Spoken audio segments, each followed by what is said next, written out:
Alrighty, continuing on with our adventure on Arnold Schoenberg. Last time I introduced you guys to this book, the Cyclopedia of Music from 1946. Here's the cover page here, edited by Oscar Thompson, 1946. And what makes this article interesting is that Arnold was still alive. Schoenberg was still alive. Notice that there's only a birth date given here. So, in other words, an article contemporaneous with his life. Last time we read the first paragraph, so make sure you go watch that last video if you want to be caught up with where we're at. And we're going to start on the second paragraph. Here we go. Arnold Schoenberg was born on September 13th, 1874 in Vienna. After completing the 6 years course at the Realschule, I'm sure I messed that up, when about 16 years of age, he came to his final decision to be a musician. Okay? I love the language, by the way, from this time. Continuing on.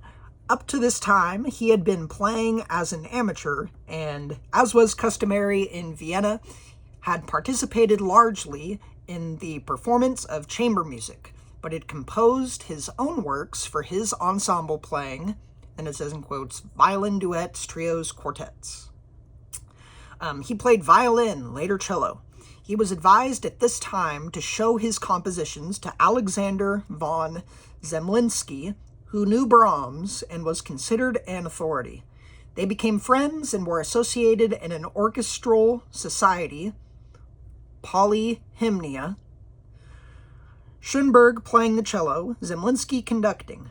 From Zemlinsky, Schoenberg, who was self-taught in musical theory as well as practice, received his only formal instruction, counterpoint. At the age of 23, in quite needy circumstances, he made a piano arrangement of Zemlinsky's opera, Cerema, and then composed a string quartet, which was performed a few months later in Vienna. And then it says in parentheses here, it has not been published. I'm sure it's been published today. Months later in Vienna, continuing on, as well as a large number of songs first sung in public by Eduard Gartner. Many of these stirred up opposition. Okay, so let's pause here for a minute. This is the first reference. Many of these stirred up opposition in this entire article that we've read so far, where there was really any sort of pushback to his work. In my last video, I talked about how many articles from today, especially ones that are not as long as this, and this is a 3-page article about him. As I was saying, many articles about him, they mentioned something about him being controversial in the first, if not the first couple of sentences, the first couple of paragraphs. They mentioned something about atonality, something about how he was a figure of, this movement that never really ended up taking off in the way that they thought it would at the time. But yeah, it's not until this first column in the second paragraph, almost at the very end of this first part of the first page here, that we get any mention of, many of these stirred up opposition. Very interesting. Okay, continuing on. In 1899, he composed the sextet for strings. I'm going to butcher this. Verklagt Nacht. And I know that is one of his most famous pieces today. So it's interesting that in 1946, when this was written, it was also a very famous piece. In 1900, he began work on the Lieder in Vienna. By 1901, they had been sketched almost completely, but the orchestration was constantly interrupted by the scoring of operettas of other composers. 6,000 pages in all. Schoenberg's bread and butter, of course. Bread and butter. I love it. At about this time, he married Mathilda von Zemlinsky, the sister of his friend. Okay.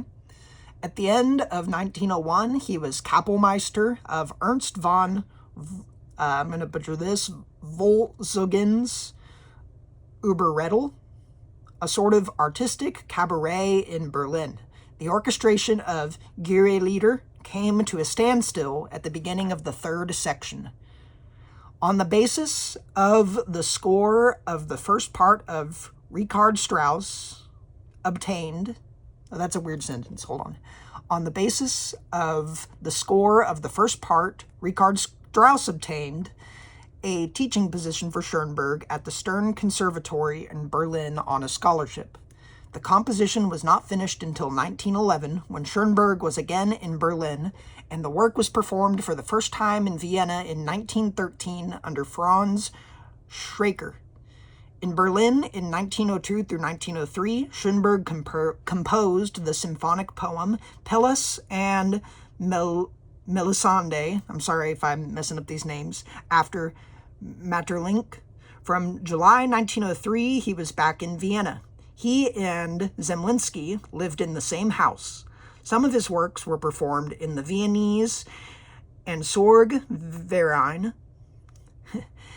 His chamber music was performed by the Rosé Quartet. At a rehearsal, Schoenberg made the acquaintance of Mahler, who thought highly of him and the future, even though he did not fall in with all of Schoenberg's transformations. Okay, this very last sentence here, let's kind of zoom in on this for a minute. At a rehearsal, Schoenberg made the acquaintance of Mahler, okay, who thought highly of him and the future, even though he did not fall in with all of Schoenberg's transformations, okay, who thought highly of him and the future. So they're associating Schoenberg with the future here. That's, you know, in the context of this article being written in 1946, this is telling that they thought Schoenberg, you know, was going to be the future of music. And of course, today we associate Schoenberg and the whole atonality movement with, you know, something that we didn't become ultimately what the future leaned on. But here they're saying, you know, Schoenberg is synonymous with the future, and they would even go so far as to say, you know, a grand romantic figure like Mahler, you know, a famous composer, conductor,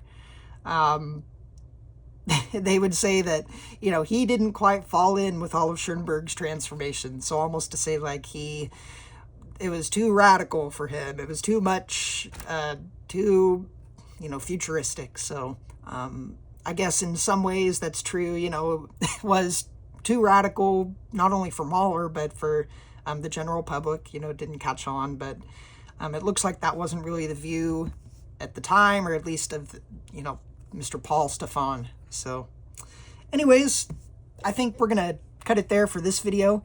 We're going to continue diving into this article about Schoenberg, paragraph by paragraph. We've got another 2 pages to go, and then his opus library written here. So make sure to like and subscribe if you guys want to catch that next video. If you learned anything, please leave a comment. Let me know what you thought of this video, and we will be continuing on shortly.